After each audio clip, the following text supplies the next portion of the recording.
For the past decade, I have been obsessed with organization and execution. My team has been developing all sorts of products and services and sites and apps and even a book called Making Ideas Happen with that exact purpose, which is to help creatives and individuals and teams make more of their ideas actually happen. And so this obsession with organization and execution has all been around this purpose, which is just to help creative people actually create something. And we always go around and say, you know, ideas don't happen because they're great or by accident. There are these other forces at play, like how organized you are and how well you execute and all of these sorts of things. And of course, why are we doing all this? You know, what is our mission as a company? What is the reason we wake up in the morning and focus on our work? It's ultimately to help more great ideas see the light of day or help more great ideas happen. And this is actually, I think, the biggest flaw in our business right now, is that we want more great ideas to happen, not just ideas. And so the question is, you know, what gets in the way of what I've sort of come to call this notion of creative meritocracy? You know, why can't the best ideas have the best chance of actually happening? I mean, it's sort of a utopia.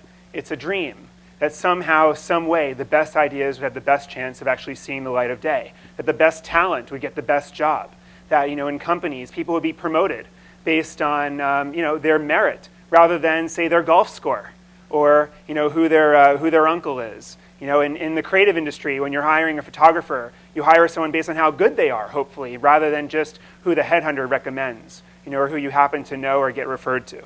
So this is this notion of creative meritocracy, and this is the issue or the thought that I wanted to talk a little bit about with you today. And of course, the problem is that despite how talented we are and the quality of our ideas, the system that we work within is not geared to recognize it. And it's this humbling / frustrating realization that we are up against. And so I think it's worthy of discussion, especially in the digital era, because now with technology and the internet, we actually have the opportunity, more so than ever, to match the best talent with the best opportunity.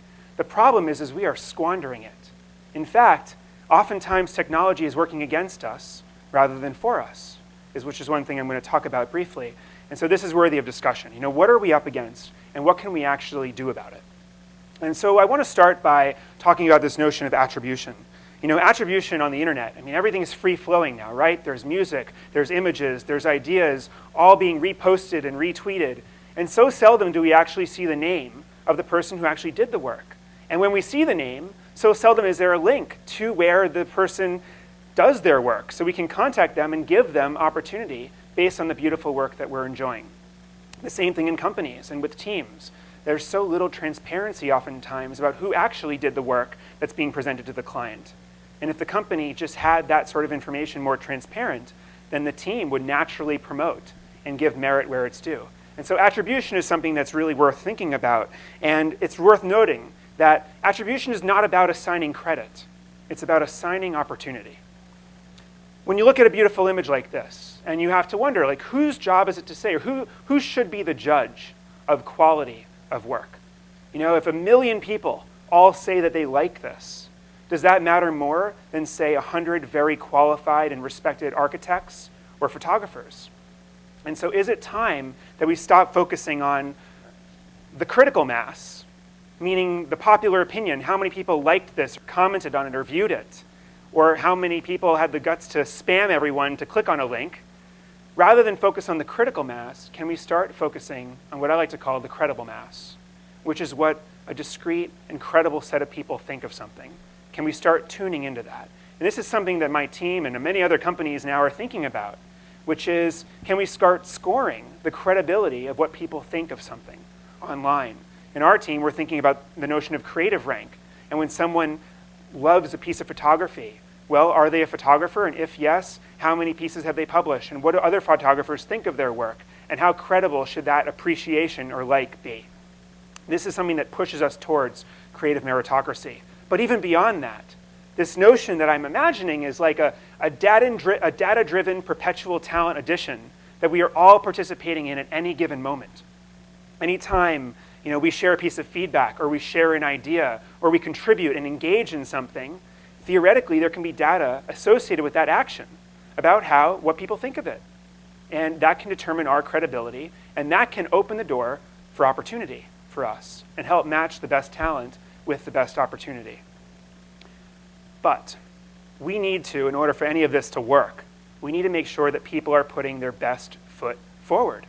Because if you are not doing your best work, then this whole system corrupts. And this is one of the problems with technology these days, is it is incentivizing careless engagement. It is very easy to participate in something online without even thinking about it. Case in point is, here's a spec contest, which is very common now in the design world, but even in advertising and all sorts of industries now, where they say, hey, thousands of people, we need a new logo. This is an example for 55 DSL, which is owned by the big brand Diesel.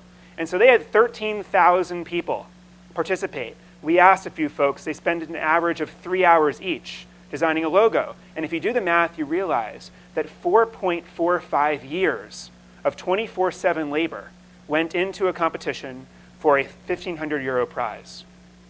Now that is not crowdsourcing, everyone. This is crowd subjugation. And this gets in the way. It incentivizes careless engagement. It gets in the way of us putting our best foot forward. And it gets in the way of creative meritocracy at the end of the day, because it's attributed to us. And so what we need to do is we need to value the process of how we understand our client and engage with our work, and how we respond to a brief, and how we just add value in things that matter most to us.